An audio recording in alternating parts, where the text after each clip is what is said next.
So hi guys, my name is The Addict and welcome to my new video.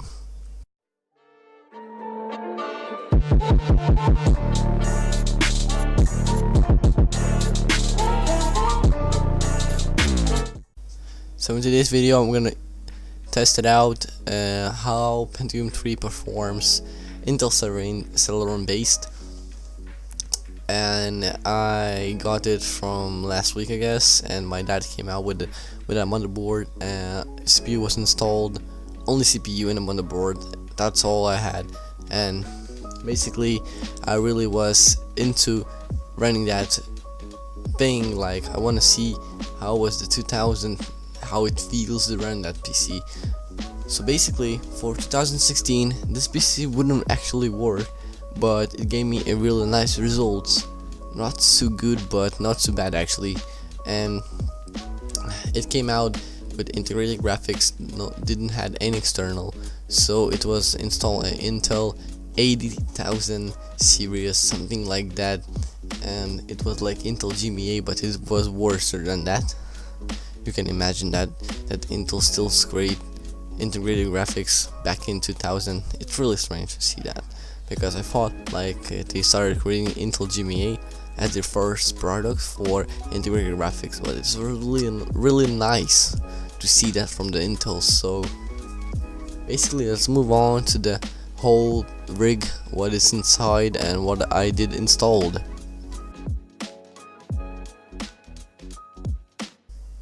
So what I did is the biggest part, because it only has, as I said, CPU and a motherboard, nothing else, no PCU, no RAMs, and other those small components as I needed to test it out. So basically I installed RAM, and both of the RAM was 64 each, so it has only SD RAM 2 slots, because it just was installed 2 slots, so I didn't know why.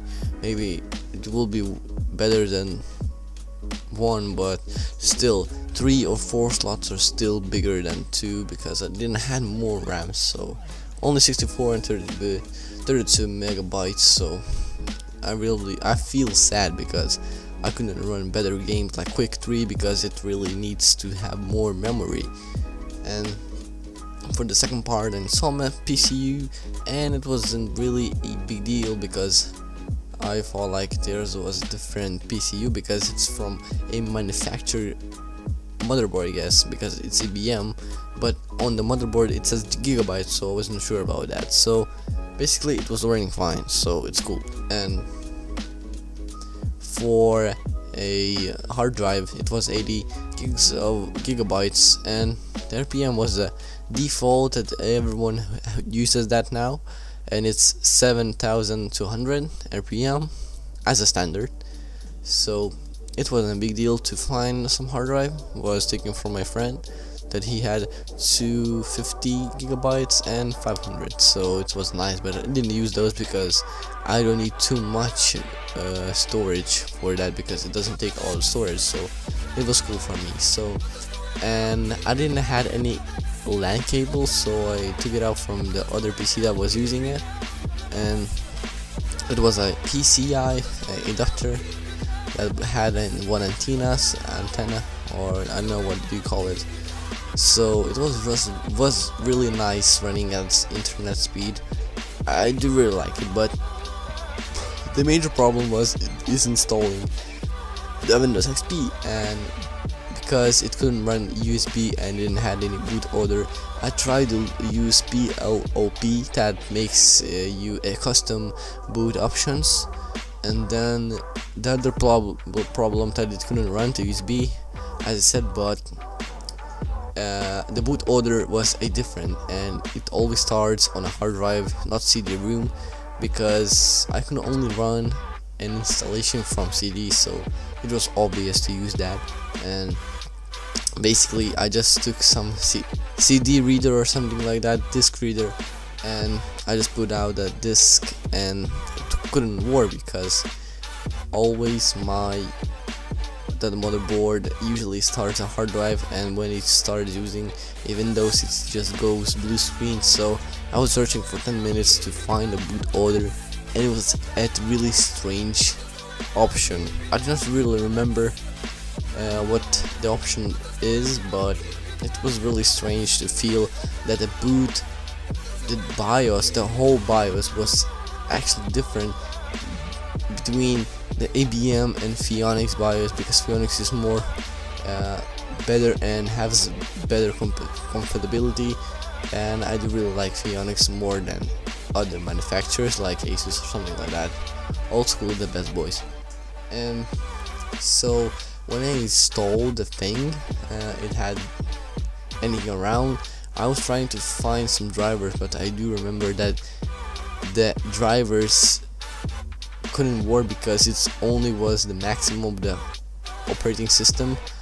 Compatibility is 98, so it didn't have a really big difference to install something, and the integrated graphics had those own drivers that you didn't used to, you don't need to install. So basically it was installed already, so it's really nice for that motherboard, so I do really like that. So the programs I installed was Fraps, those old Fraps, but I don't know how to use that because I really want to benchmark some games, but I'm really sure what's the FPS that they gave me from the game. So I installed StarCraft and Command Corner, the second episode, and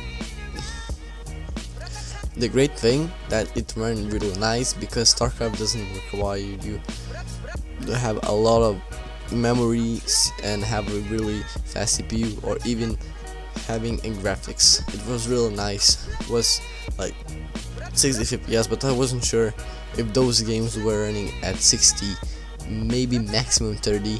So it was running really smooth and no lag at all. So I do really like that play the game on a PC again. So Command Corner was the same. So basically this PC could run RTS game, not too good and not too fast, but playing RTS game is really nice feeling to get back in the old times that I was playing those RTS for days, and it was really nice. So basically I didn't run any GTA 3 because I was sure that the graphics, integrated graphics, couldn't run at all because the VRAM was really small amount, so it was only 12 megabytes, so it wasn't really worth it to install that thing. And yeah, I know action gaming games like Quick 3, GTA 3 or Vice City, it's not that big deal to run, but I was really sure that PlayStation 2 was actually better than this PC though.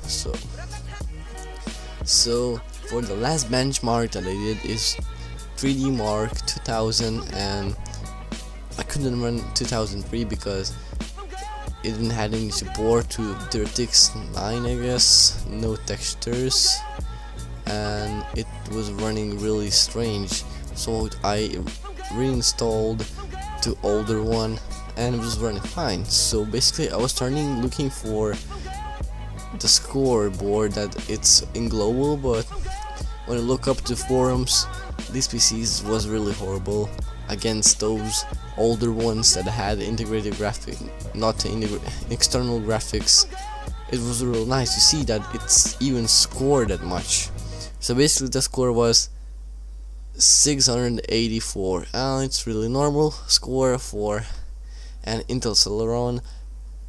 But if the PC would have a Pentium 3, it will be much better than the Celeron, but you have to remember that Intel Celeron was a really budget and really slow CPU, so no complaints for that.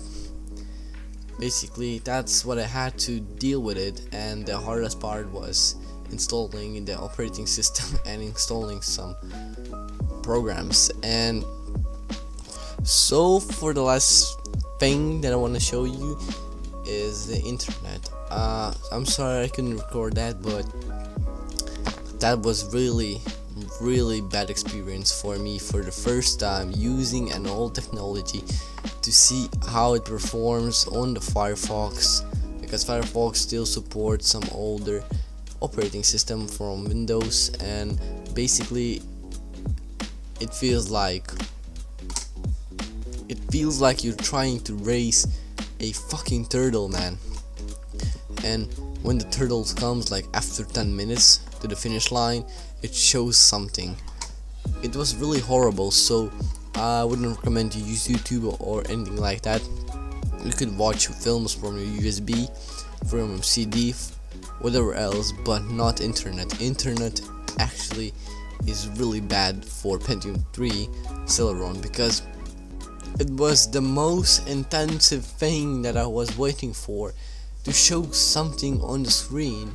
And when you're launching a really big site like tomshardware.com, and it will take you 3 minutes to show a something, and when you start scrolling down, it slows down your PC, that sometimes it froze up and it just goes off, like turns off automatically. So if you're like overloading your PC, and the data disk usage, I guess, from Task Manager gets really intensive, like 100% usage, your PC will just freezes up and just turns off.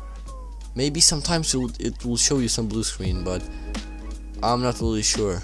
No, I didn't saw that, I guess. So internet is really bad. Playing games like RTS, Gingers are nice, and I don't know, doing basic tasks is not recommended, because it's hard to support the internet. So because usually people use internet most of the things, not playing the games, but you can use for retro gaming. And yeah, thank you guys for watching, and see you guys in the next project.